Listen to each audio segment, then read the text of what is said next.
नमस्कार दोस्तों मैं अभिषेक कर्ण एक बार फिर से आप सभी का कॉन्सेप्ट टाइम के इस ऑनलाइन प्लेटफॉर्म पर स्वागत करता हूं और उम्मीद करता हूं कि आप लोग इस महामारी के दौर पर अपने घर में स्वस्थ होंगे। दोस्तों, जो आज हम चैप्टर शुरू करेंगे ये चैप्टर है एनसीईआरटी क्लास 6 साइंस का चैप्टर नंबर 8 और चैप्टर का नाम है बॉडी मूवमेंट या शरीर में गति। और अगर मैं कहूँ कि जितने चैप्टर अभी तक आपने पढ़े उसमें से सबसे ज़्यादा इम्पॉर्टेंट चैप्टर ये है तो शायद ये अतिशयोक्ति नहीं होगी। तो दोस्तों चलिए बिना वक्त गंवाए चैप्टर को शुरू करते हैं। 7 चैप्टर तक हम लोग कवर कर चुके हैं और ये हमारा 8th चैप्टर है। तो इसमें मुख्यतः जो आपको पढ़ना है वो आपको अपने शरीर या अपनी बॉडी के बारे में पढ़ना है। और प्रत्येक व्यक्ति को, ये सिर्फ एग्ज़ाम की दृष्टि से इम्पॉर्टेंट नहीं है बल्कि प्रत्येक व्यक्ति को जो कि इस संसार में जीवन यापन कर रहा है उसको कम से कम कोई जानकारी नहीं लेकिन अपने शरीर की जानकारी होनी चाहिए। तो चलिए बिना वक्त गवाए शुरू करते हैं हम। और कौन सा चैप्टर है? शरीर में गति या बॉडी मूवमेंट। तो अगर हम बॉडी मूवमेंट की बात करें, फर्स्ट पॉइंट पर आते हैं तो ये कह रहा है कि हमारे शरीर के बॉडी मूवमेंट की जो एकदम सामान्य से बात, पहले ये समझ ले बॉडी मूवमेंट होता क्या है। बॉडी मूवमेंट या शरीर में गति का मतलब होता है अगर मैं हाथ ऊपर कर रहा हूँ हमारे शरीर में गति हो रही, अगर मैं क्रिकेट में बॉलिंग कर रहा हूँ शरीर में गति हो रही, अगर मैं दौड़ रहा हूँ तो गति हो रही है। तो मुख्यतः यहाँ पर आप किस प्रकार की गति का अनुभव कर रहे हो? 2 प्रकार की गति। एक गति तब हो रही है कि जब मैं स्टेबल हूँ लेकिन मैं मूवमेंट करा रहा हूँ। दूसरी प्रकार की गति कैसे होती है कि मैं भी स्टेबल नहीं हूँ, यानी मैं दौड़ रहा हूँ मेरा शरीर भी चल रहा है। तो दोनों गतियों में अंतर है। खैर उसे आगे पढ़ेंगे। जो मेन बात यह है कि बॉडी मूवमेंट होता क्या है। आपके द्वारा अपने शरीर को किसी भी अंग को आप हिला रहे हो, आपने ऐसे हाथ कर दिया बॉडी मूवमेंट, आपने गर्दन घुमा दिया बॉडी मूवमेंट, आप दौड़ रहे हो शरीर की गति बॉडी मूवमेंट। तो यही मुख्य क्रक्स है बॉडी मूवमेंट का कि बॉडी मूवमेंट होता क्या है। तो चलिए अब चैप्टर पर आ जाते हैं। ये कह रहा है कि हमारे शरीर के विभिन्न भागों को उसी स्थान से मोड़ सकते हैं अथवा घुमा पाते हैं जहां पर 2 हिस्से आपस में एक दूसरे से जुड़े होते हैं। कहा जा रहा है कि हम अपने शरीर के भागों को, ये कह रहा है कि हम अपने शरीर के भागों को केवल उन्हीं जगह से मोड़ पाते हैं या घुमा पाते हैं जहां पर शरीर के 2 हिस्से आपस में एक दूसरे से जुड़े होते हैं। और कहा गया है कि इन आपस में जोड़ने वाले जुड़ने वाले स्थानों को क्या कहते हैं? संधि कहते हैं या जॉइंट कहते हैं। तो इसका मतलब क्या हुआ कि ये कह रहा है कि हम अपने शरीर के केवल उन्हीं हिस्सों में गति कर पाते हैं, घुमा पाते हैं जहां पर 2 हिस्से जुड़े होते हैं। अगर मैं अपने हाथ को यहाँ कोहनी से मोड़ रहा हूँ तो इसका मतलब क्या हो रहा है? बॉडी मूवमेंट हो रहा है। और यहाँ पर इसका मतलब क्या हुआ कि यहाँ पर 2 हिस्से जुड़े हैं, एक ये। तो हम उन्हीं भागों में बॉडी मूवमेंट कर पाते हैं जहाँ पर 2 हिस्से आपस में जुड़े होते हैं। आप कोई भी उदाहरण ले सकते हो। आप एग्जाम्पल में कोहनी देख सकते हो, ठीक है, या आप क्या कह सकते हो, आप अपना कंधा देख सकते हो। आप हाथ को चारों तरफ इसीलिए घुमा पाते हो क्योंकि आपका हाथ शोल्डर यहाँ पर जुड़ा हुआ है, कंधे के पास जुड़ा हुआ है। अथवा गर्दन देख सकते हो। आप जो अपनी गर्दन में ये मूवमेंट करते हो दाएं बाएं आगे पीछे, ये इसीलिए कर पाते हो क्योंकि आपकी गर्दन और आपकी बैकबोन यहाँ पर छल्ले के आकार के हिस्से में जुड़ी हुई है। तो ये जो जहाँ पर क्या कहा गया है, इन आपस में जोड़ने वाले स्थानों को संधि कहते हैं। जहाँ पर 2 हिस्से जुड़े होते हैं, ये मान लिया मेरा हाथ है, यहाँ पर 2 हिस्से जुड़े हैं, तो जहाँ पर 2 हिस्से जुड़े हैं इसी को हम क्या बोलते हैं? जॉइंट या संधि कहते हैं। नेक्स्ट पॉइंट, हमारे शरीर में विभिन्न प्रकार की गतियों के लिए अनेक प्रकार की संधियाँ होती हैं। कह रहा है कि हम अपने दैनिक जीवन में बहुत सारी गतियाँ करते हैं, बहुत सारे मूवमेंट करते हैं और उन सभी मूवमेंट के लिए क्या ज़रूरी है? संधियाँ ज़रूरी। क्यों? क्योंकि बिना संधियों के हम अपने शरीर को घुमा या उसमें किसी प्रकार की गति उत्पन्न करने में सक्षम नहीं हो पाते हैं, उसको मोड़ने में अक्षम रहते हैं। अब हमको कुछ प्रकार के इम्पॉर्टेंट ज्वाइंट देखने हैं जो हमारे शरीर में पाए जाते हैं। क्यों ज्वाइंट इम्पॉर्टेंट है? क्योंकि ज्वाइंट के ही द्वारा हम अपने शरीर को घुमा पाते हैं या किसी भाग को मोड़ पाते हैं। तो चलिए, अगर हम पहले ज्वाइंट की बात करें जो हमारे शरीर में पाया जाता है तो इसे कहते हैं बॉल एंड सॉकेट ज्वाइंट और हिंदी में कहते हैं कंदुक खल्लिका संधि। अब ये बॉल एंड सॉकेट ज्वाइंट क्या होता है इसको समझिए। एक मिनट, अब हमको देखना है कि बॉल एंड सॉकेट जॉइंट क्या होता है।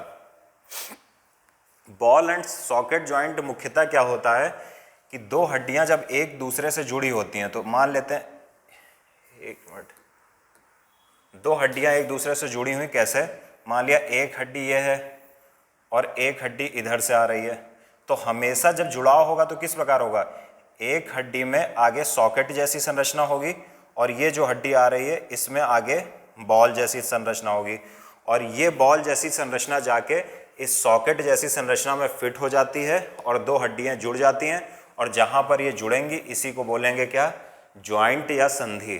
तो इसी प्रकार हड्डियां जुड़ी हुई होती हैं। तो यहाँ पर क्या कह रहा है, बॉल एंड सॉकेट, नाम से ही देख लीजिए, ये बॉल हो गया और ये सॉकेट। हमारा हाथ कंधे में किस जॉइंट से जुड़ा होता है, बॉल एंड सॉकेट जॉइंट। जो हमारे हाथ की ये हड्डी है, ये इसमें आगे बॉल होती है और कंधे वाली हड्डी में सॉकेट होती है, और ये कुछ इस प्रकार होता है कि कंधे की हड्डी में ऐसे सॉकेट होता है और हाथ वाली हड्डी में बॉल होता है, और ये जाके इस सॉकेट में ऐसे लगी हुई होती है। तो यही इसमें हमको पढ़ना है, अपने शरीर की जानकारी लेनी है। अब बॉल एंड सॉकेट जॉइंट में कह रहा है एक हड्डी का अंतिम सिरा गेंद की तरह होता है। इस हड्डी का अंतिम सिरा गेंद की तरह हो गया। नेक्स्ट पॉइंट, दूसरी हड्डी का अंतिम सिरा कटोरी या सॉकेट की तरह होता है। ये देखिए कटोरी या सॉकेट जैसा हो गया। फिर कह रहा है कि पहली हड्डी का गेंद वाला हिस्सा दूसरी हड्डी के कटोरी वाले हिस्से से फिट हो जाता है। सॉकेट या कटोरी वाले हिस्से में गेंद वाला हिस्सा क्या हो जाता है, फिट हो जाता है। इस प्रकार की संधि सभी दिशाओं में गति करती है। अब ये कह रहा है कि इस प्रकार की संधि बॉल एंड सॉकेट जॉइंट चारों दिशाओं में, या कह लीजिए सभी दिशाओं में गति करती है। आप देख लीजिए आपका हाथ सभी दिशाओं में घूम सकता है। तो इसका मतलब क्या हुआ, आपका हाथ पूरब भी जा रहा है, पश्चिम भी जा रहा है, उत्तर भी जा रहा है, दक्षिण भी जा रहा है, सभी दिशाओं में आपका हाथ गति कर रहा है। और इसका एग्जाम्पल, एक तो आपकी थाई बोन हो गई और दूसरी आपकी कौन सी हो गई, शोल्डर बोन हो गई, जो यहाँ पर मर्ज होता है, ये हाथ की हड्डी शोल्डर से। अब ऊपर वाला डायग्राम देख लेते हैं थोड़ा सा। अगर ऊपर वाले डायग्राम को देखना चाहें,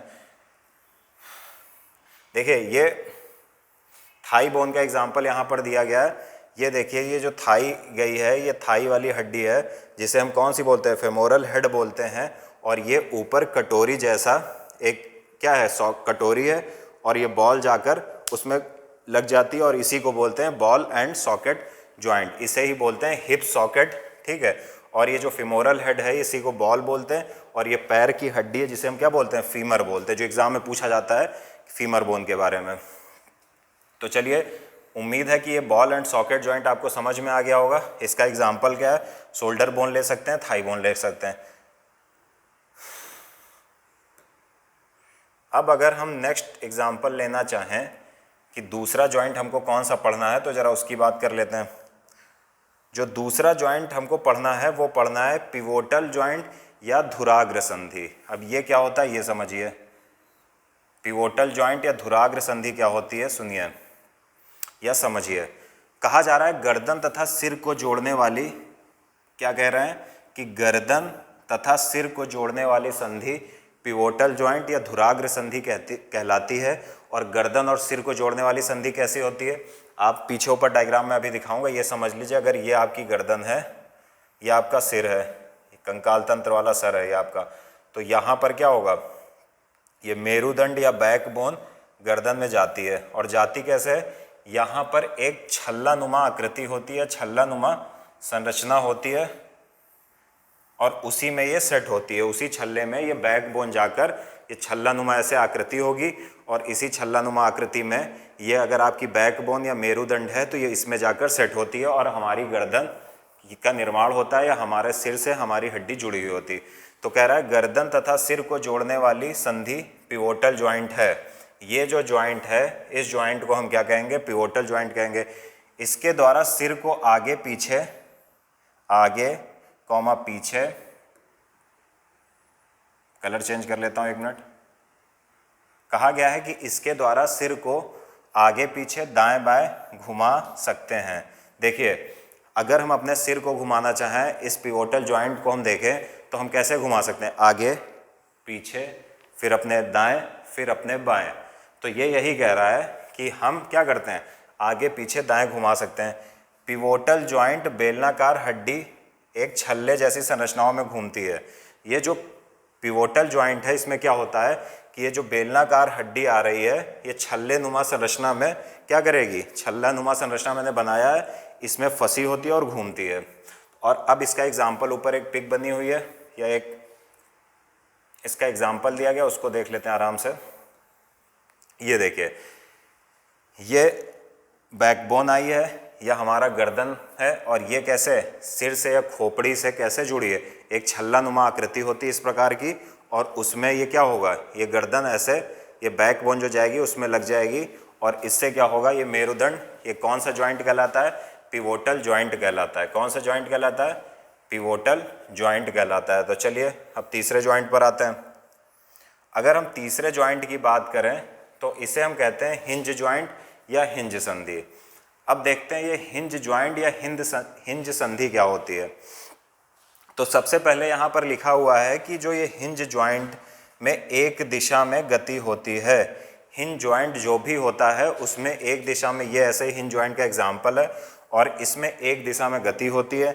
एग्जाम्पल हमारी कोहनी है तो हम अपनी कोहनी को क्या कर सकते हैं, हम अपनी कोहनी को सिर्फ एक दिशा में गति करा सकते हैं ऐसे। क्या हम इसको पीछे ले जा सकते हैं, नहीं ले जा सकते हैं। दाएं ले जा सकते हैं, नहीं ले जा सकते हैं। बाएं ले जा सकते हैं, नहीं ले जा सकते। सिर्फ एक दिशा में मूवमेंट हो रहा है और यही क्या हुआ, हिंज जॉइंट हुआ। और नेक्स्ट पॉइंट कह रहा है कि कोहनी में हिंज संधि होती है, हिंज जॉइंट होता है। तो हिंज जॉइंट का सबसे अच्छा एग्जाम्पल, आपकी कोहनी सिर्फ एक दिशा में गति करती है। नेक्स्ट में अगर हम आ जाएं, नेक्स्ट जॉइंट देखना चाहें कौन सा है, तो नेक्स्ट जॉइंट अगर हम देखें तो नेक्स्ट जॉइंट है हमारा फिक्स्ड जॉइंट या अचल संधि। फिक्स्ड मतलब एक ऐसी संधि जिसमें क्या हो, कोई चीज फिक्स्ड हो या अचल हो, चल ना पा रही हो। तो चलिए इसको देख लेते हैं।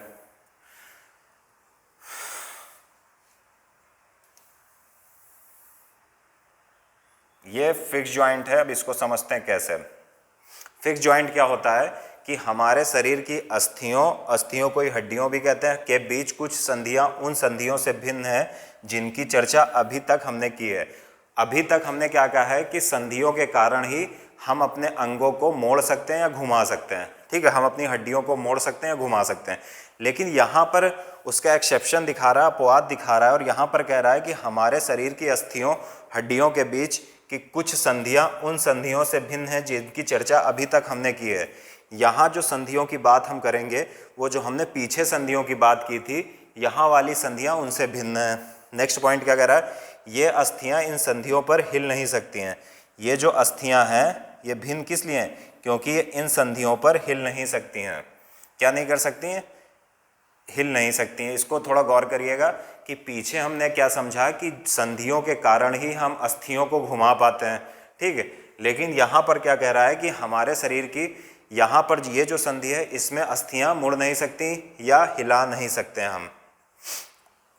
ऐसी संधियों को क्या कहते हैं, अचल संधि। ऐसी संधियां जिसमें जब हड्डियां जुड़ती हों लेकिन उनको हम हिला ना पाएं तो उन्हें हम कहेंगे फिक्स्ड जॉइंट या अचल संधि। थोड़ा सा आगे स्लाइड करते हैं और इसका एग्जाम्पल कौन सा है। इसका एग्जाम्पल बड़ा प्यारा सा है, सिंपल सा है, आप प्रैक्टिकल भी इसका खुद ही घर पर कर सकते हो।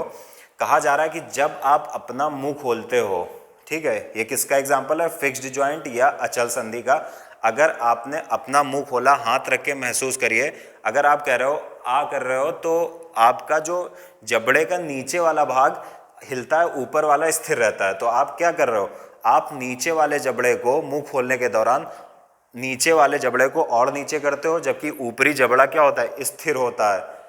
एग्जाम्पल देखते हैं, जब आप अपना मुंह खोलते हैं तो आप निचले जबड़े को दूर ले जाते हैं, ऊपर वाला जबड़ा क्या रहता है, जबड़े स्थिर रहता है। ये थोड़ा टाइपिंग मिस्टेक है, ऊपर वाला जबड़ा क्या होगा, स्थिर रहेगा, क्योंकि जबड़े और कपाल के बीच फिक्स्ड जॉइंट होता है। जबड़े और कपाल हमारे सिर के बीच कौन सा जॉइंट होता है, फिक्स्ड जॉइंट होता है, जिसके कारण वो हिल नहीं पाता है।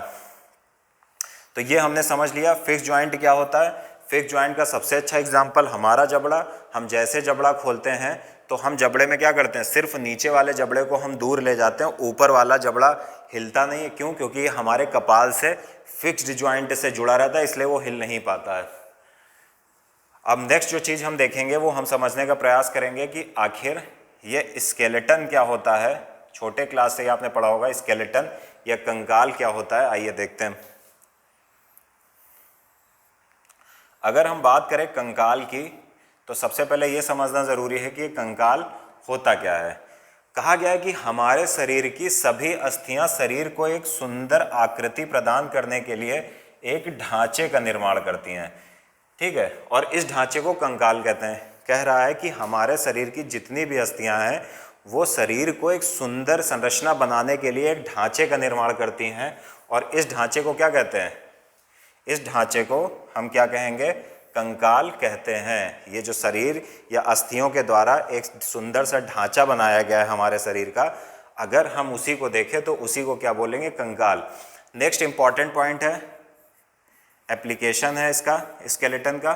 तो कह रहा है कि एक्सरे चित्र जो हम एक्सरे करवाते हैं, डॉक्टर करवाते हैं, हमारे शरीर की सभी कठोर अस्थियों की आकृति का पता चलता है। एक्सरे के द्वारा हम ये पता कर पाते हैं कि हमारे अगर अस्थि या हड्डी में चोट लगी है तो हड्डी टूटी है या नहीं टूटी है। तो ये हमने क्या समझा, स्केलेटन समझा।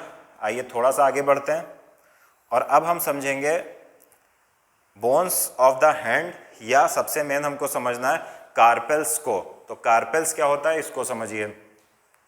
हमारी कलाई लचीली होती है, हमारी ये कलाई है, आप देखिए ये चारों तरफ ऐसे घूम रही है, तो यहाँ पर कोई ज्वाइंट है जिसके कारण ये लचीली है, या अनेक छोटी छोटी अस्थियों से बनी होती है जिन्हें कार्पेल्स कहते हैं। हमारी जो ये हथेली है या हम कहें कलाई है, तो आप देखोगे ये चारों तरफ ऐसे घूम रही है, और यह क्यों घूम रही, क्योंकि ये अनेक छोटी छोटी अस्थियों से बनी होती है।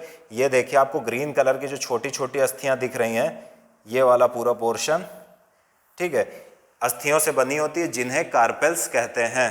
जो हाथ की अस्थि होती है या बोन ऑफ द हैंड जिसे हम बोलते हैं, हमारी कलाई बड़ी लचीली होती है या अनेक छोटी छोटी अस्थियों से मिलकर बनी होती है, जिसे क्या बोलते हैं, कार्पेल्स कहते हैं, और इसी के कारण हम अपनी कलाई को घुमाने में सक्षम हो पाते हैं। तो चलिए इतना हमने देख लिया, फिर थोड़ा सा आगे बढ़ते हैं। अब अगर हम आगे बढ़ने का प्रयास करें तो हमको देखना है पसली पंजर या रिब केज। अपने शरीर को जानना ज़रूरी है सॉरी। तो अब हम देखते हैं कि द रिब केज या पसली पंजर क्या होता है। हम अपने छाती पर हाथ रखते हैं, साइड में हाथ रखते हैं, तो हमें एक छोटी छोटी हड्डियों जैसी एक संरचना महसूस होती है, और यही संरचना क्या है, हमारा रिब केज या पसली पंजर है, और इसके बारे में थोड़ा सा हमें पढ़ना है। तो चलिए देख लेते हैं, इसी समय लगे हाथ।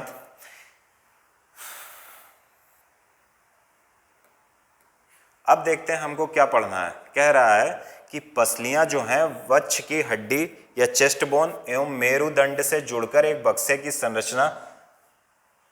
की रचना करती हैं। ये जो पसलियां हैं ये किससे, पहले तो बैक बोन से पीछे जुड़ी हुई होती हैं और चेस्ट बोन से जुड़ी होती हैं, और एक बक्से नुमा संरचना बनाती हैं, जैसा हमने ऊपर देखा।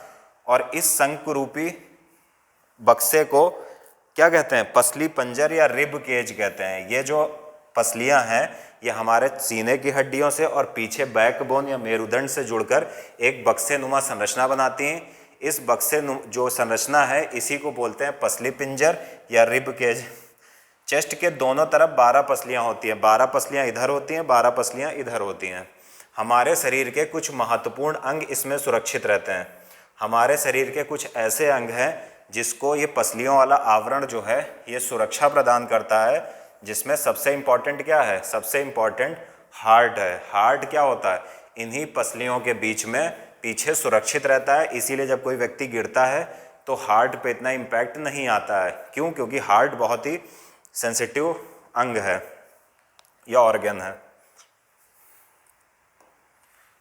तो हार्ट को ये सुरक्षा प्रदान करते हैं, और इस सुरक्षा से क्या होता है, मनुष्य को सुरक्षा मिलती है और हार्ट को इतनी जल्दी समस्या नहीं हो पाती है। तो ये हमने समझ लिया रिब केज। और हमको जो नेक्स्ट चीज़ देखनी है वो क्या देखना है, हमें देखना है अब बैकबोन या मेरुदंड, जो हमारी पीठ में एक लंबी सी हड्डी होती है, यहाँ से पूरा शुरू होती है और ऊपर तक।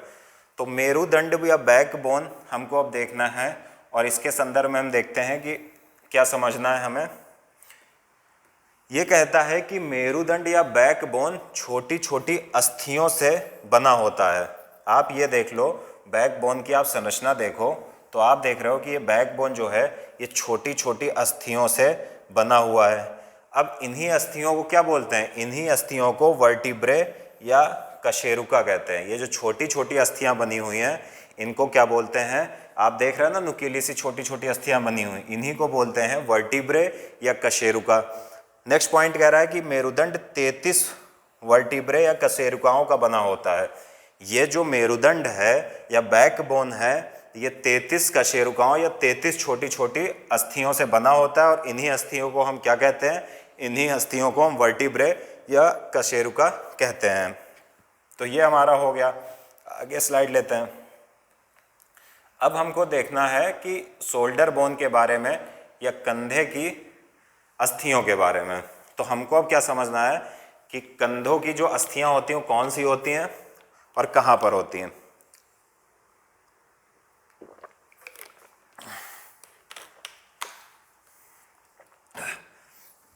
ये कह रहा है कि शोल्डर बोन्स या कंधे की अस्थियों की बात करनी है तो कंधों के समीप दो उभरी हुई अस्थियां दिखाई देती, इन्हें क्या कहते हैं? इन्हें शोल्डर बोन्स कहते हैं। इन्हें क्या कहते हैं? शोल्डर बोन्स कहते हैं। और इसका सबसे अच्छा एग्जाम्पल ये देखिए, शोल्डर बोन स्कैपुला जो है ये भी शोल्डर बोन के अंतर्गत आती है। यही सबसे अच्छा एग्जाम्पल है। और इसको समझने का एक प्रैक्टिकल होता है कि आप कभी भी किसी चीज़ को अगर आप धक्का दे रहे हो, आप दीवार को धक्का दे रहे हो, तो आप महसूस करोगे कि आपके पीछे हड्डियों में उभार दिख रहा है। तो जो उभार दिखता है वही क्या होता है? वही शोल्डर बोन होती है। और इसको जानना बहुत इंपॉर्टेंट है और आसान सा है कि आप हाथ रख के देखो, उभार आपको दिखेगा जब आप किसी चीज़ को धक्का दोगे। और यही उभार किससे संबंधित होगा? ये उभार संबंधित होगा शोल्डर बोन से। नेक्स्ट जो हमको पढ़ना है वो पढ़ना है पेल्विक बोन्स या श्रोणि अस्थियां कौन सी होती हैं। तो पेल्विक बोन या श्रोणि अस्थियों की बात करें तो यह एक बॉक्स के समान एक ऐसी संरचना होती है जो आपके स्टमक या अमाशय के नीचे पाए जाने वाले विभिन्न अंगों की रक्षा करती है। स्टमक आपका पेट वाला भाग होता है। विस्तार से हम आगे की क्लास की एनसीईआरटीज़ में पढ़ेंगे। अभी इतना जान लीजिए कि हमारे शरीर का जो निचला भाग होता है वहाँ पर एक पेल्विक पाया जाता है। और इसकी संरचना, ड्राइंग तो मेरी बहुत अच्छी नहीं है लेकिन अगर बनाने का मैं प्रयास करूं, बॉल एंड सॉकेट जॉइंट होगा यहाँ पर फीमर में, और यहाँ पर इस प्रकार की कुछ संरचना होगी, यही पेल्विक बोन होगी। और कहा क्या गया है? ये शरीर का जो हमारा निचला भाग होता है उसके विभिन्न अंगों की रक्षा करती है। जैसे ऊपरी भागों की कौन रक्षा करता है? रिब केज या पसली तंत्र रक्षा करता है। वैसे निचले भागों की कौन रक्षा करता है? पेल्विक बोन करती है। या कूल्हे वाला हिस्सा होता है, यानी जो कूल्हे वाला आपका हिस्सा होता है, ठीक है, कमर के पास, यही कौन सा होता है? पेल्विक बोन, जिसके सहारे आप बैठते हो। आप जब भी बैठते हो तो आप समझ लो आप पेल्विक बोन के सहारे बैठे हो। ये पेल्विक बोन आपके शरीर के जो निचले अंग हैं उनको सुरक्षा प्रदान करता है, साथ ही साथ आपको बैठने में सहारा प्रदान करता है। अब हमको देखना है, जो आगे हम देखेंगे वो हम देखेंगे स्कल के बारे में या मानव खोपड़ी के बारे में जानकारी कैसे अर्जित करें। तो मानव खोपड़ी यहाँ पर दिख नहीं रही थी तो मैंने बना दिया एक मानव खोपड़ी का, एक कंकाल तंत्र की खोपड़ी बनाई है। बहुत अच्छी तो नहीं बनी है, इसका थोड़ा निचला वाला जबड़ा लंबा होगा, क्रिस गेल टाइप हो गया है, तो उसको थोड़ा सा मैनेज करिएगा। अब खोपड़ी के बारे में क्या पढ़ना है, ये फर्स्ट पॉइंट जो कहता है कि आपकी खोपड़ी अनेक अस्थियों के एक दूसरे से जुड़ने से बनी है। यानी आप अगर अपनी खोपड़ी को ध्यान से देखो, स्केलेटन की खोपड़ी को, तो ये कह रहा है कि अस्थियों के एक दूसरे के जुड़ने से बनी है। आपके शरीर की ये जो भी अस्थियां हैं, अगर आप इनको ध्यान से देखो तो देखो, ये देखो यहाँ पर क्या है? जॉइंट है, ठीक है, ये पूरे जॉइंट दिख रहे हैं। ये छोटे छोटे भाग मिलकर हमारे पूरे शरीर की या हमारी स्कल या खोपड़ी बनाते हैं, ठीक है ना। तो आइए इसको देखते हैं अब स्कल की। नेक्स्ट पॉइंट क्या कहता है? या हमारे शरीर के अति महत्वपूर्ण अंग ब्रेन, ये इंपॉर्टेंट है, या हमारे शरीर के सबसे महत्वपूर्ण या अति महत्वपूर्ण अंग ब्रेन को क्या करता है? ब्रेन को आवरण प्रदान करता है, चारों ओर से घेर कर रखता है और उसकी सुरक्षा करता है, परिबद्ध करके उसकी सुरक्षा करता है। तो स्कल का काम क्या हुआ? स्कल छोटे छोटे अस्थियों के मिलने से बना होता है और यह हमारे मस्तिष्क या ब्रेन की रक्षा करता है। नेक्स्ट हम देखते हैं। तो अब हम देखेंगे क्या? अब हम देखेंगे उपास्थि या कार्टिलेज। अब उपास्थि क्या होती है? अस्थि से मिलता जुलता या अस्थियों से मिलता जुलता शब्द आपको नजर आ रहा है, उपास्थि या कार्टिलेज। अब ये क्या होता है? इसका सबसे अच्छा एग्जाम्पल हमारा कान होता है। चलिए देखते हैं कैसे। कह रहा है कि कंकाल के अतिरिक्त कुछ टाइपिंग मिस्टेक है, कंकाल के अतिरिक्त कुछ अंग भी हैं जो हड्डियों जितने कठोर नहीं होते हैं और जिन्हें मोड़ा जा सकता है, उन्हें कार्टिलेज कहा जा रहा है। कहता है कि हमारे शरीर में कुछ कंकाल में जो हमने कंकाल तंत्र या कंकाल के स्ट्रक्चर देखा, तो कहा जा रहा है कि वहाँ पर कुछ जो अंग हैं वो क्या हैं? हड्डियों जितने कठोर नहीं हैं और उन्हें आराम से मोड़ा जा सकता है, और इन्हीं अंगों को क्या कहा गया है? कार्टिलेज या उपास्थि कहा गया है। इसका सबसे अच्छा एग्जाम्पल दिया गया है कि कान का ऊपरी भाग उतना लचीला नहीं है जितना कि हमारी ईयरलोब या कर्णपाली है। आप अपने कान की संरचना देखते हो तो आप देखते हो कि ये जो ईयरलोब है या कर्णपाली, इसको आप, ये बहुत लचीला, आप जिधर चाहो घुमा दो। लेकिन अगर आप कान का ऊपरी भाग देखोगे तो आप देखोगे ये कर्णपाली या ईयरलोब से टाइट है और इतनी आसान नहीं घुमाना, लेकिन हड्डियों की तरह इसको घुमाना कठिन भी नहीं है। और यही क्या है? जो कान का ऊपरी भाग है, यही हमारा कार्टिलेज या उपास्थि कहलाता है। कहा गया है कि परंतु यह अस्थि जैसा कठोर भी नहीं है, और ये क्या है? ये उपास्थि है या कार्टिलेज है। नेक्स्ट पॉइंट, शरीर की संधियों में उपास्थि भी पाई जाती हैं। कह रहा है कि शरीर की जो हमारे जॉइंट्स होते हैं उसमें क्या होगा? उन जॉइंट्स में उपास्थि या कार्टिलेज पाए जाते हैं। नेक्स्ट पॉइंट, इस तरह हम देखते हैं कि मानव कंकाल, अब हम देखेंगे कि जो हमारा स्केलेटन होता है या कंकाल होता है वो किन किन अंगों से मिलकर बनता है। तो हमारा जो कंकाल है वो हड्डियों से मिलकर, संधियों या जॉइंट से मिलकर और उपास्थियों से मिलकर बना होता है। और यहाँ से एक क्वेश्चन बन जाता है कि कंकाल में शामिल हैं हड्डियाँ, उपास्थियाँ और संधियाँ। तो अगर 3 ऑप्शन है तो तीनों शामिल हैं। अगर 4 ऑप्शन है या कुछ और है या इसमें से कुछ भी क्वेश्चन बना दिया जाता है, तो आपको चेक करना पड़ेगा कि आपका जो स्केलेटन है वो बोन्स, जॉइंट्स एंड कार्टिलेज से मिलकर बना होता है। नेक्स्ट पॉइंट जो हम देखेंगे वो हम देखेंगे, थोड़ी सी जानकारी हम मसल्स के बारे में लेंगे। एक मिनट।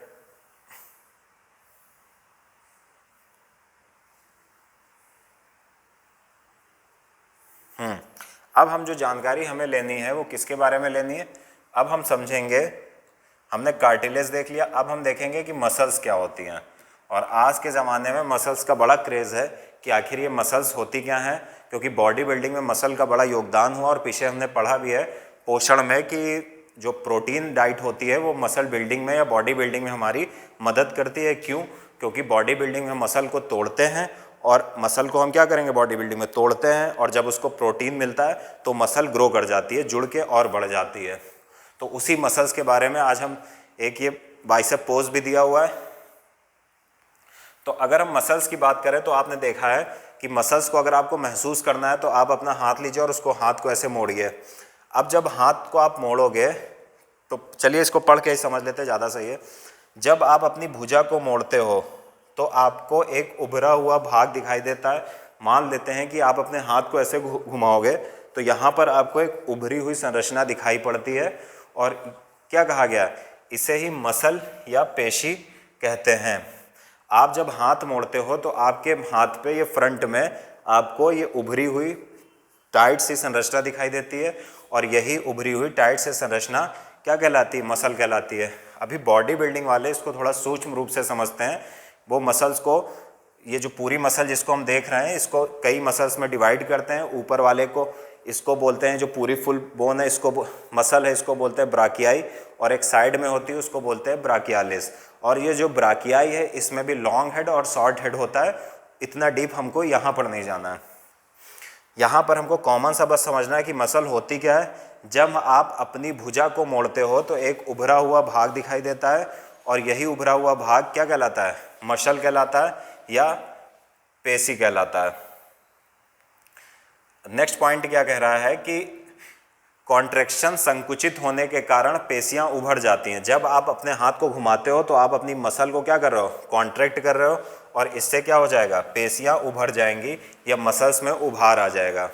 आगे संकुचन या कॉन्ट्रैक्शन की अवस्था में पेशी आप देख रहे हो, जब आप कॉन्ट्रैक्शन करते हो तो आपकी ये जो पेशी है या ब्राकियाई है ये क्या होती है, ये छोटी हो जाती है, कठोर हो जाती है, जब आप घुमा दोगे तो बहुत टाइट हो जाती है एवं मोटी हो जाती है। जब पूरा हाथ ऐसे रहता है तो ये क्या रहती है, बड़ी रहती है, मुलायम रहती है और पतली रहती है। जब लेकिन आप इसको मोड़ते हो तो अपनी जो वास्तविक संरचना होती है उससे छोटी हो जाती है, टाइट हो जाती है और मोटी हो जाती है। नेक्स्ट कह रहा है कि यह अस्थि को खींचती है और यहीं से क्वेश्चन बन जाता है, मसल्स जो हैं ये अस्थि को खींचती हैं, सिर्फ क्या करती हैं, अगर मैं ऐसे घुमा रहा हूँ तो मैं इसीलिए घुमा पा रहा हूँ इस हाथ को क्योंकि मेरी हाथ की ये जो मसल है ये ब्राकियाई है, लॉन्ग हेड शॉर्ट हेड है और ब्राकियालिस है, ये क्या कर रही है, ये हमारे नीचे वाले भाग को क्या कर रही है, खींच रही है। अगर मसल्स ना हो तो ये संभव नहीं हो पाएगा और यहाँ पर यही कहा जा रहा है। लेकिन कहीं कहीं पर क्वेश्चन पूछा जाता है कि मसल क्या करती है, धक्का लगाती है शरीर को, बिल्कुल नहीं लगाती, सिर्फ खिंचाव पैदा करती है। नेक्स्ट पॉइंट, किसी अस्थि को गति प्रदान करने के लिए दो पेशियों का संयुक्त रूप से कार्य करना होता है। कह रहा है कि जब किसी अस्थि को या किसी हड्डी को गति प्रदान करना है तो उसके लिए दो जो मसल्स होती हैं वो मिलकर काम करती हैं। वो कैसे काम करती हैं इसको समझिए। जब मैं अपना हाथ घुमाता हूँ तो सीधी सी बात है, आप महसूस करो अपना हाथ घुमाकर कि जो ऊपर वाली मसल है वो क्या कर रही है, वो कॉन्ट्रैक्ट हो रही है, ठीक है, और नीचे वाली मसल क्या होगा, ऊपर वाली क्या हो रही, संकुचित हो रही है। यही कह रहा है कि जब गति प्रदान करने के लिए संयुक्त रूप से कार्य करना पड़ता है, जब दो पेशियों में से कोई एक सिकुड़ती है, ऐसे घुमा रहा हूँ ऊपर वाली सिकुड़ गई तो अस्थि उस दिशा में खिंच आती है। मैंने ऐसे घुमाया, ऊपर वाली सिकुड़ गई तो ऊपर वाली मसल से अस्थि क्या हुई, खिंच आई। आगे देखते हैं, युगल की दूसरी पेशी कह रहा है कि इस जो संयुक्त रूप से दो पेशियां काम करें, एक ऊपर एक नीचे, आप ऊपर भी देख सकते हो, इसको थोड़ा सा देखो, एक पेशी ऊपर है एक नीचे। जब हम हाथ को घुमाते हैं तो हाथ को घूम रहा है तो ये पेशी संकुचित हो रही है, लेकिन जो हाथ के नीचे वाली साइड में पेशी है ये क्या हो रही है कि ये क्या कर रही है, इसका विस्तार हो रहा है। ये क्या हो रही है, ये क्या हो रही है, इसमें खिंचाव आ रहा है, ठीक है, ये सिकुड़ रही है और ये क्या हो रही है, पतली होकर लंबी हो जाती है। तो ये यही कहा गया है कि मसल्स क्या होता है, संयुक्त रूप से खिंचाव पैदा करती हैं। अब देखते हैं, किसी अस्थि को गति प्रदान करने के लिए दो पेशियों को संयुक्त रूप से कार्य करना होता है। हमने देखा कि यहाँ पर दो पेशियां संयुक्त रूप से काम करें, एक ऊपर एक नीचे वाली। फिर कह रहा है जब दो पेशियों में से कोई एक सिकुड़ती है, ऊपर वाली सिकुड़ रही है तो अस्थि उस दिशा में खिंच जाती है। ऊपर वाली सिकुड़ रही है और जो मसल सिकुड़ रही है, जो पेशी सिकुड़ रही है, अस्थि उसी दिशा में घूम जाती है। युगल की दूसरी पेशी शिथिल लंबाई में बहुत पतली हो जाती है। अगर आप दूसरी पेशी की बात करो इसी मुद्रा में तो ये क्या कर रही है, कह रहा है कि शिथिल हो जाती है, रिलैक्स हो जाती है, इसका कोई रिलैक्स इसको मिल जाता है, शिथिल हो जाती है और लंबाई में बहुत पतली हो जाती है। कभी आप ऐसे मोड़ के नीचे महसूस करो तो ये जो नीचे वाली पेशी होगी ये क्या होगा, लंबाई में बहुत पतली हो जाती है या हम कहें शिथिल अवस्था में आ जाती है। अब हमको ठीक है, आगे कह रहा है कि अस्थि को विपरीत दिशा में गति करने के लिए शिथिल पेशी सिकुड़कर अस्थि को अपनी पूर्व स्थिति में खींचती है। यहां तक मैं लेकर आया। अब अगर मुझे अपने क्या करना है, अस्थि को अपनी पूर्व दिशा में लाना है तो इसके लिए क्या होगा, ये जो पिछली बार में क्या था कि जो नीचे वाली मांसपेशी थी या मसल थी वो क्या करेगी, अस्थि को अपनी पूर्व स्थिति में खींचती है। अब किसका काम हो जाएगा, दूसरी मसल का, नीचे वाली मसल का, जबकि पहली मसल अब शिथिल हो जाएगी। जिस मसल ने हमारी अस्थि को ऊपर उठाया था अब उसका काम खत्म हो गया, अब वो धीरे धीरे शिथिल होने लगेगी। जैसी कंडीशन में फर्स्ट पोजीशन में पहली मसल थी और अब ये नीचे आने लगेगी और ये क्या हो जाएगा, ये सिकुड़ जाएगी दूसरी वाली मसल या पेशी। पेशी केवल खींच सकती हैं और धक्का नहीं लगा सकती। बड़ा इंपॉर्टेंट पॉइंट है, इससे बहुत ज़्यादा क्वेश्चन पूछे गए हैं एग्जाम्स में कि जो हमारी मसल्स होती हैं ये शरीर को केवल क्या कर सकती हैं, खींच सकती हैं, ये धक्का नहीं दे सकती हैं। चलिए आगे आते हैं। अब हमको देखना है गेट ऑफ एनिमल्स या जंतुओं की चाल। और जंतुओं की चाल में पहला हम देखेंगे अर्थवॉर्म या केचुआ। अब केचुआ तो आप सब ने देखा होगा, तो केचुआ चूंकि इंपॉर्टेंट भी है, इसको समझना भी ज़रूरी है कि केचुआ वर्मी कल्चर हम क्यों करते हैं, इससे हमारी मिट्टी उपजाऊ कैसे होती है, ये सब यहाँ पर पता चल जाएगा। कह रहा है कि केचुए के शरीर में अस्थियां नहीं होती हैं। याद रखिएगा, केचुआ इतना मुलायम होता है, उसके शरीर में आप देखिएगा कि अस्थियां नहीं होती हैं, इसमें केवल मसल्स होती हैं। केचुए का जो शरीर होता है उसमें केवल मसल्स होती हैं जो इसके शरीर के घटने और बढ़ने में सहायता करती हैं। जो केचुए के शरीर में मसल्स होती हैं वो इसके शरीर को घटने और बढ़ने में सहायता करती हैं। नेक्स्ट पॉइंट, चलने के दौरान केचुआ अपने शरीर के पश्च भाग को भूमि में जकड़े रहता है। मान लेते हैं ये केचुआ है, तो केचुआ कैसे चलता है, पिछले भाग को जमीन से जकड़ देगा और अगले भाग को क्या करेगा, फैलाएगा तथा अग्र भाग को फैलाता है। इसके पश्चात वह अग्र भाग से भूमि को पकड़ता है। जब वो पिछले भाग से भूमि पकड़ेगा तो अग्र भाग को फैलाएगा, फिर अग्र भाग जब आगे जाएगा तो आगे वाले भाग से भूमि को जकड़ लेगा और पिछले भाग को अपनी पेशियों के संकुचन के द्वारा सिकोड़ लेगा और फिर आगे बढ़ जाएगा।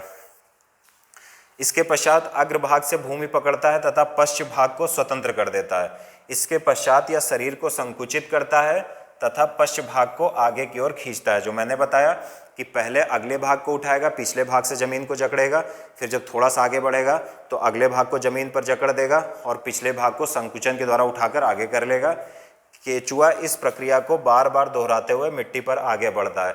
जब केचुआ ये प्रक्रिया करता है, इसी तरह इस प्रक्रिया को बार बार दोहराकर वह क्या करता है, वह मिट्टी में आगे बढ़ता है। नेक्स्ट पॉइंट, इसके शरीर में चिकने पदार्थ होते हैं जो इसके चलने में सहायता करते हैं। आप कभी केचुए को देखोगे तो कुछ चिकने पदार्थों का श्रवण करता रहता है, स्राव करता रहता है, रिलीज करता रहता है, जो क्या करते हैं, उसके चलने में उसकी सहायता करते हैं। नेक्स्ट पॉइंट, नोट, ये बड़ा इंपॉर्टेंट है, इसको थोड़ा ऊपर करके देख लेते हैं।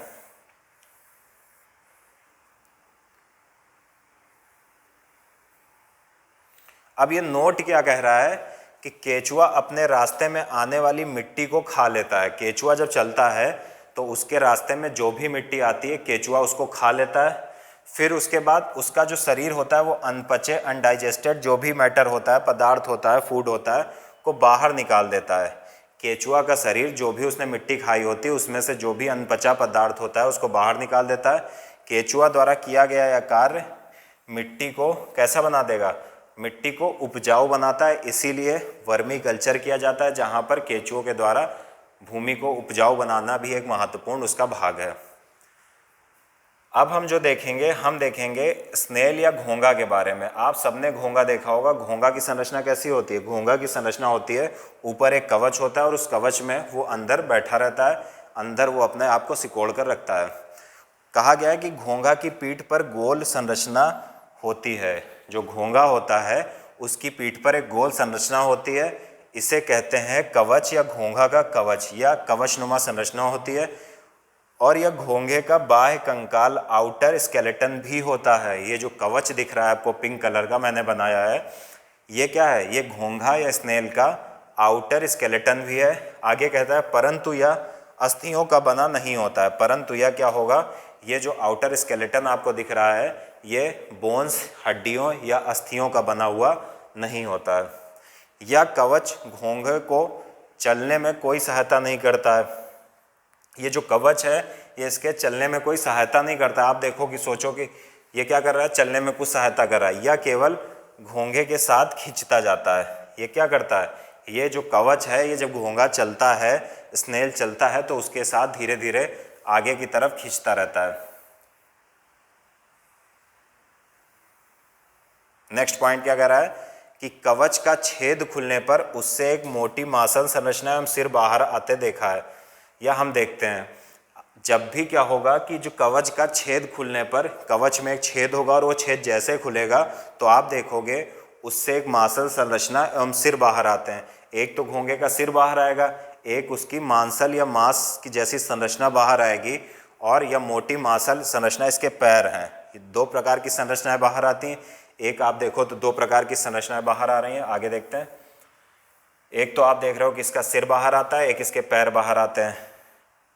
तो यहाँ पर क्या कह रहा है, यही बात यहाँ पर लिख के बताई गई है जो डायग्राम से पीछे हमने समझा कि एक मोटी मांसल संरचना में सिर बाहर आते हैं, या मोटी मांसल संरचना इसके पैर हैं। जो इसके पैर होते हैं वो स्ट्रॉन्ग मसल्स या मजबूत पेशियों से या दृढ़ पेशियों से बने होते हैं। इन्हीं पैरों की सहायता से स्नेल या घोंघा क्या करता है, चलता है। तो ये हमने क्या स्नेल के बारे में भी समझ लिया, जो कि कुछ इंपॉर्टेंट जंतु हैं, एनिमल्स हैं।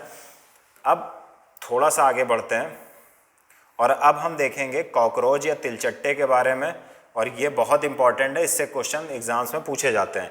अगर हम कॉकरोच या तिलचट्टे की बात करें तो कॉकरोच क्या करता है, ज़मीन पर भी चलता है, दीवार पर भी चढ़ लेता है, और आपने उसको रात में कभी कभी अपने मुंह से टकराते हुए देखा है, तो इसका मतलब वो वायु में उड़ता भी है।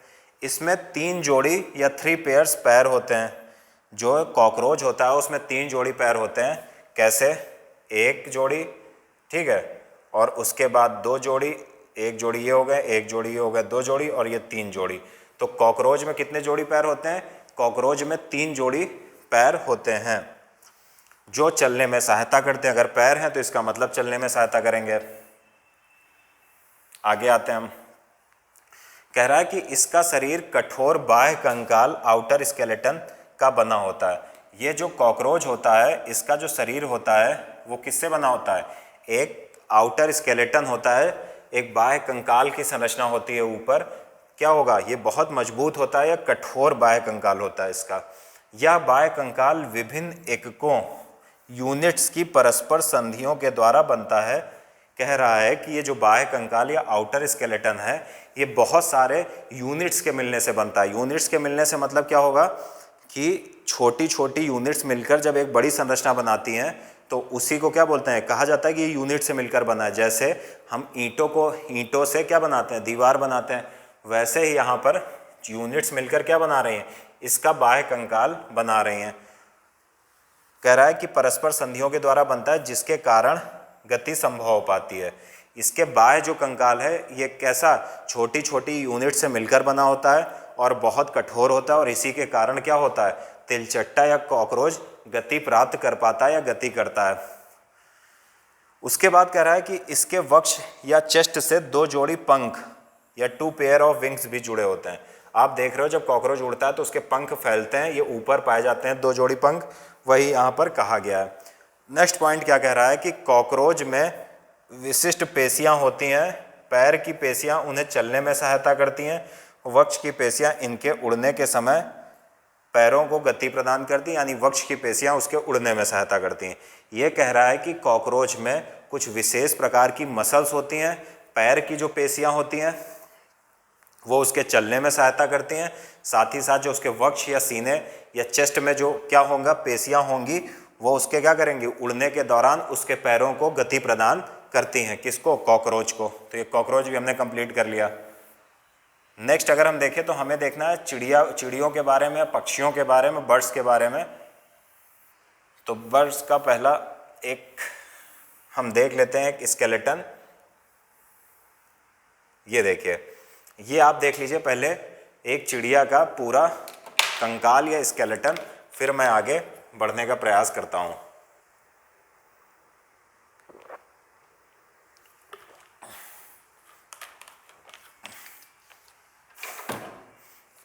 अब अगर हम देखें, ये हमने चिड़िया का कंकाल तंत्र देखा, पक्षी का कंकाल तंत्र देखा। अब हम इसके बारे में थोड़ा सा पढ़ते हैं।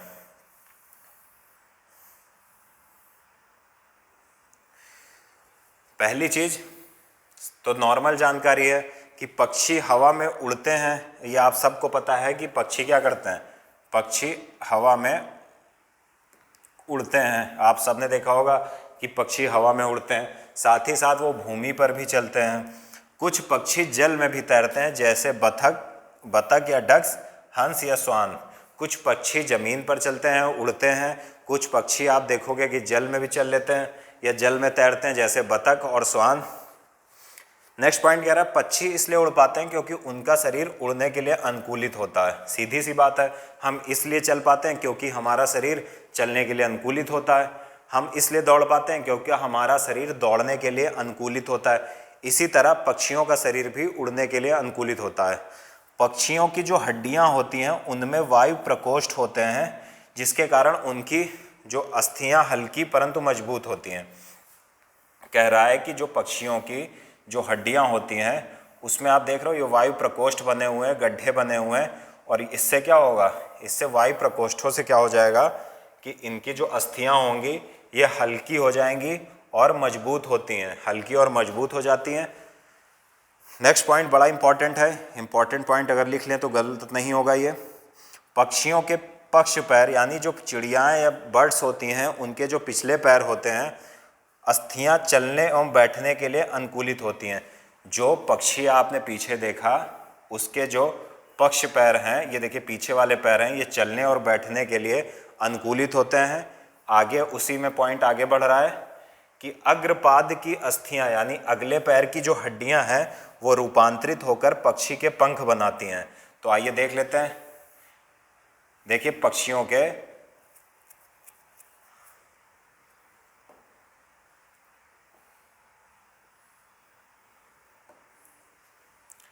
ये पिछले पैर हैं, इनके सहारे वो चलते हैं बैठते हैं, लेकिन जो पक्षियों के अग्र पैर हैं या अगले पैर हैं वो क्या करते हैं, ये रूपांतरित होकर क्या बना देते हैं, पंख बना देते हैं, जिसके सहायता से पक्षियों को उड़ने में मदद मिलती है। एक अच्छा क्वेश्चन भी है।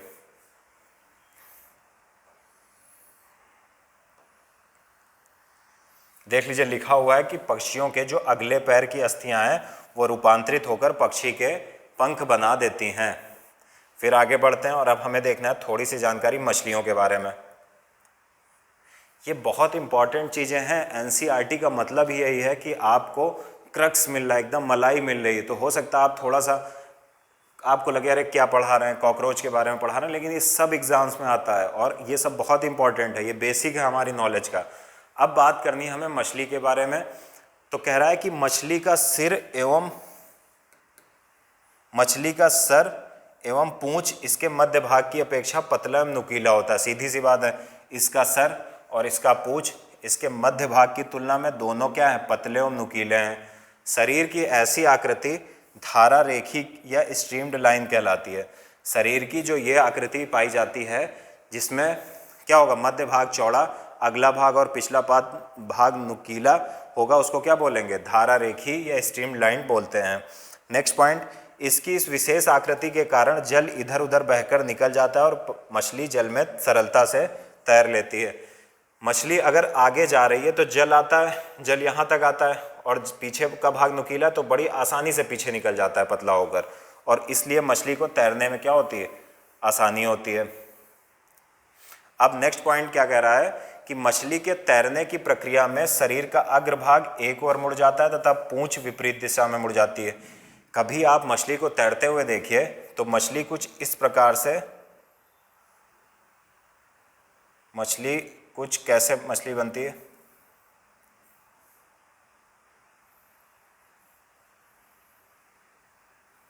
अगर मछली का मुख इस साइड है तो इसका जो पिछला भाग होगा वो दूसरी साइड होगा। यानी अगर मछली का मुख कुछ इस प्रकार से है इस साइड, तो पिछला भाग दूसरी साइड।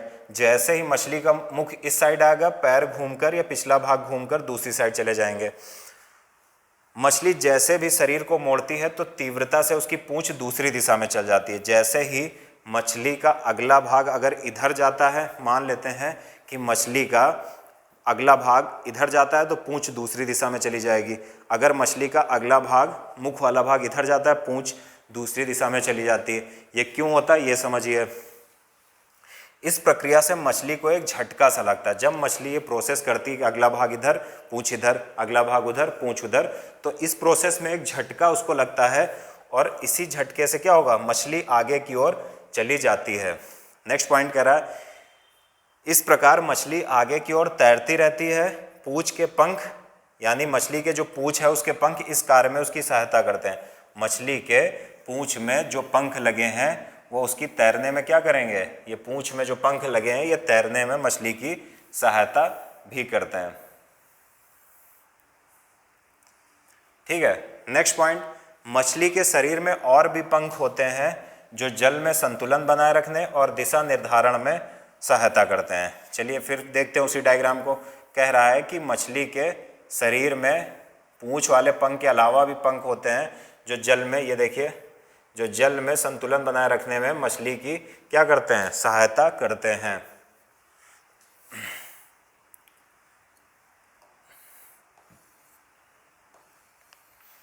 और इसमें एक नोट दिया गया है, जो मछली से ही गोताखोरों ने लिया है एक चीज़, उसको समझते हैं। ये कह रहा है कि गोताखोर अपने पैरों में इन पंखों की तरह के विशेष फ्लिपर या अरित्र पहनते हैं जो जल में तैरने में उनकी सहायता करते हैं।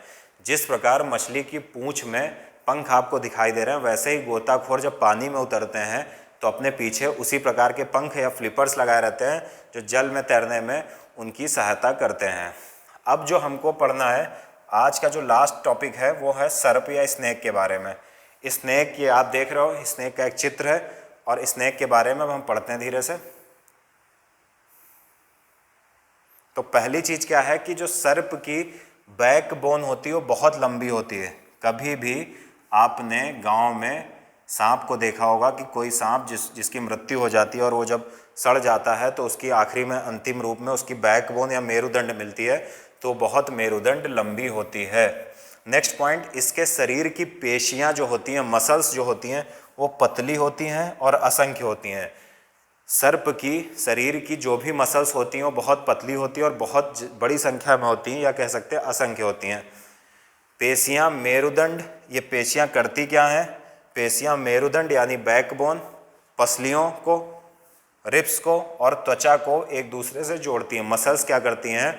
मसल्स बैकबोन को, पसलियों को और सर्प की जो त्वचा होती है उन तीनों को जोड़ती हैं। सर्प का शरीर अनेक वलय लूप्स से मुड़ा होता है। सर्प का प्रत्येक वलय उसे आगे की ओर ढकेलता है। कभी भी आपने अगर सांप को चलते हुए देखा होगा तो सांप कैसे चलता है? सांप ऐसे ऐसे ऐसे चलता है, ठीक है ना। सर्प ऐसे ही तो चलता है। तो ये क्या कह रहा है कि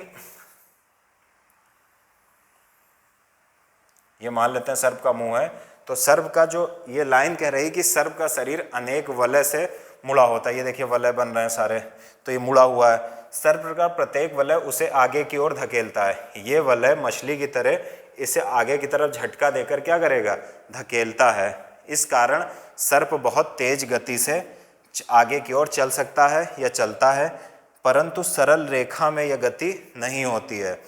सर्प जब चलता है तो कभी भी एक सीधी रेखा में आपने चलते हुए नहीं देखा होगा। सर्प लूप या वलय बनाते हुए टेढ़ा मेढ़ा ऐसे ऐसे कैसे चलेगा? ऐसे ऐसे चलता रहता है। वही यहाँ पर कहा गया है। नेक्स्ट जो सबसे इंपॉर्टेंट क्वेश्चन है, एग्जाम में क्वेश्चन भी आ चुका है, उसको देख लेते हैं। यहाँ पर मैंने नोट करके डाल दिया है ये पॉइंट। कहा गया कि मानव कंकाल जन्म के समय 305 हड्डियों से बना होता है। ये बार बार क्वेश्चन पूछा गया है कि जो एक शिशु होता है उसमें ज़्यादा हड्डियां होती है एक वयस्क मानव की तुलना में। बिल्कुल सही है। जब मानव पैदा होता है तो उसके कंकाल में 305 हड्डियां होती हैं। कंकाल में हड्डियों की संख्या उम्र के साथ बदलती है। अब जो ह्यूमन स्केलेटन होता है उसमें जो हड्डियों की संख्या होती वो उम्र के साथ क्या होगी? बदलेगी या हम कहें तो घट जाएगी। कुछ हड्डियों के एक साथ जुड़ जाने के बाद वयस्कता या एडल्टहुड में तक या 206 हड्डियों तक घट जाती है। जब कोई शिशु होता है वो पैदा होता है तो उसमें हड्डियों की संख्या 305 होती है, लेकिन जब वो एडल्ट होता है, वयस्क होता है, तो कई हड्डियां क्या होंगी? एक दूसरे से जुड़ जाएंगी। एक साथ जुड़ जाने के बाद इन हड्डियों की संख्या क्या हो जाएगी? कम हो जाएगी और 206 हड्डियों तक हो जाती हैं। तो सामान्य अगर हमसे पूछा जाए मनुष्य में कितनी हड्डियां पाई जाती हैं तो 206 हड्डियां पाई जाती हैं। अगर हमसे ये पूछा जाए कि जो शिशु होता है उसमें कितनी हड्डियां पाई जाती तो मनुष्य से अधिक मनुष्य से गलत है कहना, वयस्क मानव से अधिक हड्डियां पाई जाती हैं और 305 हड्डियां पाई जाती हैं। और ये क्या पॉइंट है? ये इंपॉर्टेंट है।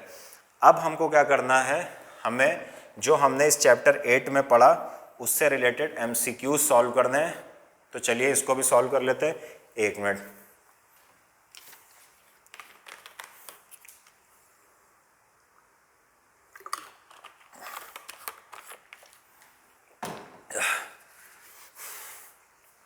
अब MCQs में पहला है कि बॉल एंड सॉकेट जॉइंट के संदर्भ में निम्नलिखित कथनों पर विचार करें। बॉल एंड सॉकेट, शोल्डर और थाई हमने देखा। तो कह रहा है कि बॉल एंड सॉकेट के संदर्भ में कुछ कथन दिए गए, इन पर विचार करना। यह हमारे जांघ की अस्थि में पाया जाता है। बिल्कुल सही है। नेक्स्ट, इस प्रकार की संधि सभी दिशाओं में घूम सकती है, बिल्कुल घूम सकती है। शोल्डर में क्या है, बॉल एंड सॉकेट पाया जाएगा, हम चारों तरफ उसको घुमा सकते हैं। तो right answer is C, both 1 and 2। Next question is, एक मिनट, जो नेक्स्ट क्वेश्चन है वो कह रहा है कि निम्नलिखित कथनों में से असत्य कथन का चयन कीजिए। हमको रॉन्ग स्टेटमेंट सेलेक्ट करना है। पहला है, हमारी कलाई कार्पेल नामक छोटी छोटी अस्थियों से बनी होती है, सही है। चेस्ट के दोनों तरफ 12 पसलियां होती हैं, सही है, हम पीछे देख चुके हैं। नेक्स्ट पॉइंट, मेरुदंड या बैकबोन में 35 कशेरुकाएं या वर्टिब्रे होती हैं, गलत है। कितनी होती हैं, 33 होती हैं। नेक्स्ट पॉइंट, गर्दन तथा सिर को जोड़ने वाली संधि पिवोटल जॉइंट कहलाती है, बिल्कुल कहलाती है। मैंने बताया कि एक छल्ले नुमा संरचना में ये क्या जुड़ी होती है, गर्दन जुड़ी होती है। नेक्स्ट अगर हम क्वेश्चन ले, so the next question is, पेशियों के संदर्भ में निम्नलिखित कथनों पर विचार करें। पेशियां शरीर को धक्का लगाती हैं, पीछे ही हमने पढ़ा कि सिर्फ शरीर को क्या करती हैं, खींचती हैं, धक्का नहीं लगाती हैं। तो फर्स्ट ऑप्शन इज रॉन्ग।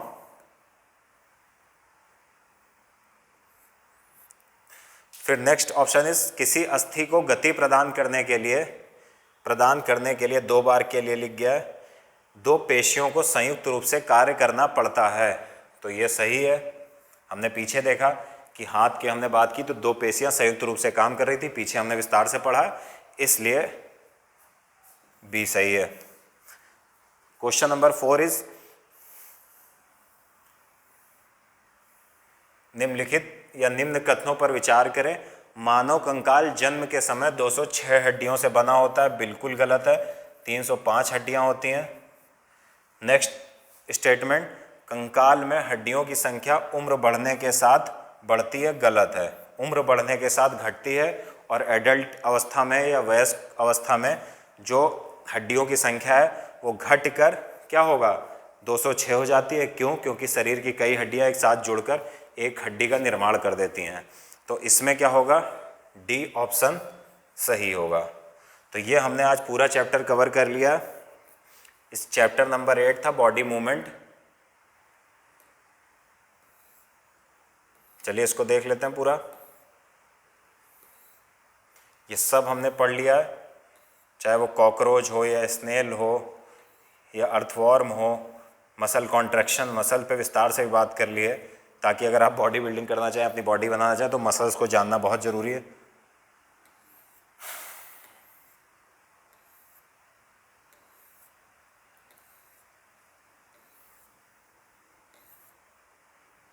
तो ये हमने पूरा चैप्टर नंबर 8 बॉडी मूवमेंट या शरीर में गति कंप्लीट कर लिया है। इसका PDF आपको टेलीग्राम चैनल पर मिल जाएगा। उम्मीद है कि आपको चैप्टर अच्छे से समझ में आया होगा। हम अगली क्लास में नेक्स्ट चैप्टर पर बात करेंगे, चैप्टर नंबर 9 पर। तो उम्मीद है अगर आपको वीडियो पसंद आई हो, और उम्मीद है कि मेरी आपको पसंद आई होगी अगर आप पूरी देख रहे हो तो। अगर आपको पसंद आई हो तो लाइक करिए, चैनल को शेयर करिए, खुद भी सब्सक्राइब करिए और लोगों को प्रेरित करिए कि वो NCERTs को कवर करें। नमस्कार, थैंक यू।